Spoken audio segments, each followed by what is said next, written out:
l'émission, le journal de l'émission présenté par Pénélope Solette et Maurice Chevalier.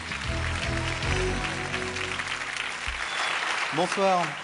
Une semaine chargée que cette semaine, n'est-ce pas Pénélope? Oui, tout à fait, Maurice. Quelle fille formidable, je ne sais pas ce que je ferais sans elle. 7 jours en revue, je me chargerai du mardi, du jeudi, du vendredi et du dimanche. Pénélope, de son côté, vous détaillera le lundi, le mercredi et le samedi toute l'actualité de la semaine en images. Crise du Golfe, dimanche, l'île de Malte a décidé elle aussi d'envoyer ses troupes. Ici, la moitié du contingent. Le pape et sa femme en visite à Paris pour s'acheter un petit pied-à-terre. Il s'agit en fait du ravissant F2 de Václav Havel. Ce dernier se déclare ravi de céder son appartement à sa sainteté, sa dame. Un beau roman, une belle histoire. Paul Loup Sulitzer s'est acheté une nouvelle piscine dans sa villa de Saint-Tropez. Regardez-le s'ébattre dans cette eau bleue et fraîche.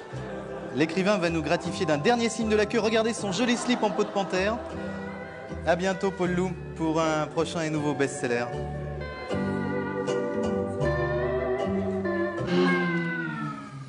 Lundi, mort de Toto, survenu à l'âge de 108 ans. Pénélope, rappelez-nous un petit peu la carrière de ce grand homme de blague.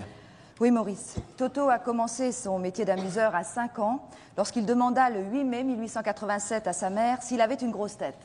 Sa génitrice, alors blanchisseuse à Levallois, lui répondit par la négative en lui demandant tout de même de ramener 5 kilos de pommes de terre dans son béret. Et puis à l'instar des grands de ce monde, Toto n'est jamais apparu à la télé ou dans les journaux. Oui, Maurice. D'ailleurs, nous ne savons toujours pas quelle est la tête à Toto, si ce n'est 0 plus 0. Merci Pénélope. Passons au mardi.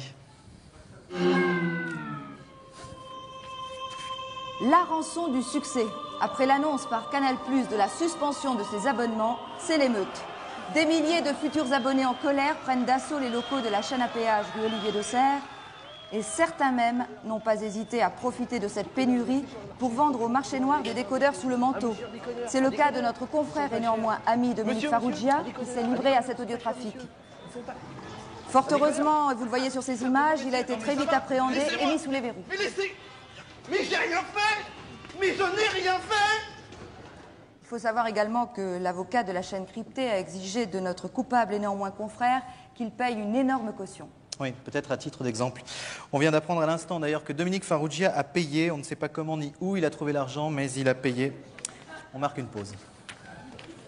Dominique Farrugia vous parle de Fido. Bonsoir, je suis Dominique Farrugia du groupe comique Les Nuls. Fido, pour votre chien, c'est le meilleur du plus bon. Moi-même, j'en mange. Moi-même, j'en mange. C'est tellement bon que j'en mangerai même avec un seau de merde sur la gueule. Fido pour le chien difficile. Merci Fido. Et la caution, elle devait être quand même assez bonbon parce que la suite de l'actualité en images. Vogue Vloc, les Martiens manifestent, Placide et Museau solidaires.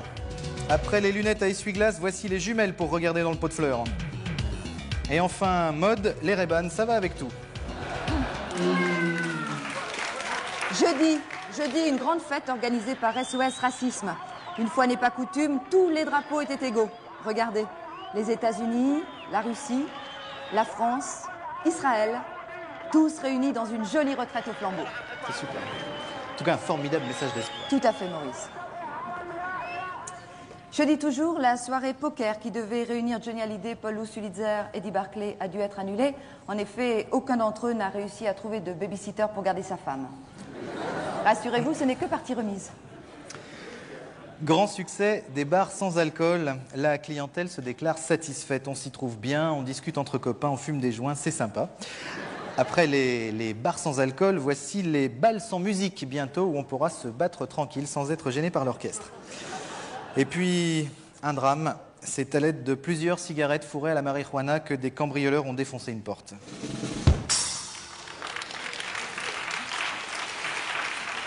Vendredi.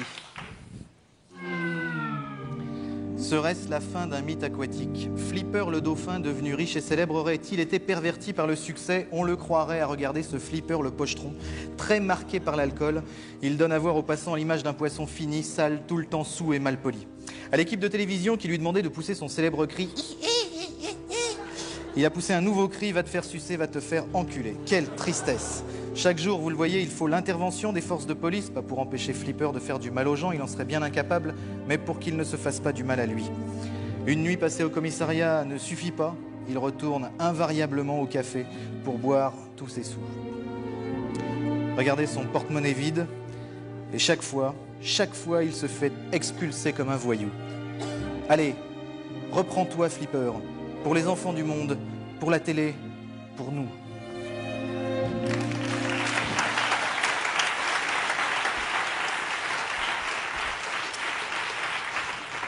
À bientôt, mon petit Flipper. Vendredi, toujours et en bref, après avoir essuyé de nombreux revers, Jacques Chirac vient de brosser une manche et un col. Et puis quelques nouvelles de l'étranger, il a envoyé un mandat, il a mangé du couscous, il va bien. Il a toussé un petit peu hier, mais en fait, c'était pas grave. Donc, de bonnes nouvelles de l'étranger. Excellente, Maurice.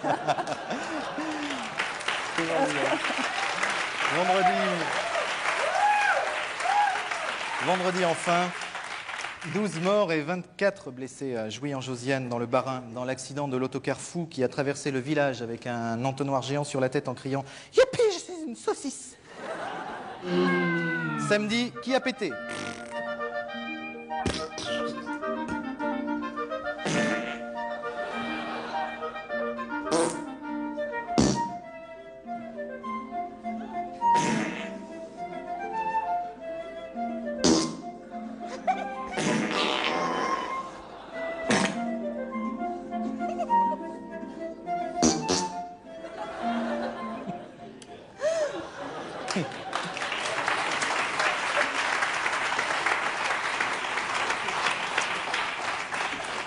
Myopie. Myopie, enfin un espoir pour les myopes. La greffe directe des lunettes sur les yeux est un véritable succès. Sauf pour Marcel, sauf pour Claude Jean-Philippe qui a bougé. Merci Chantal. Merci Pénélope.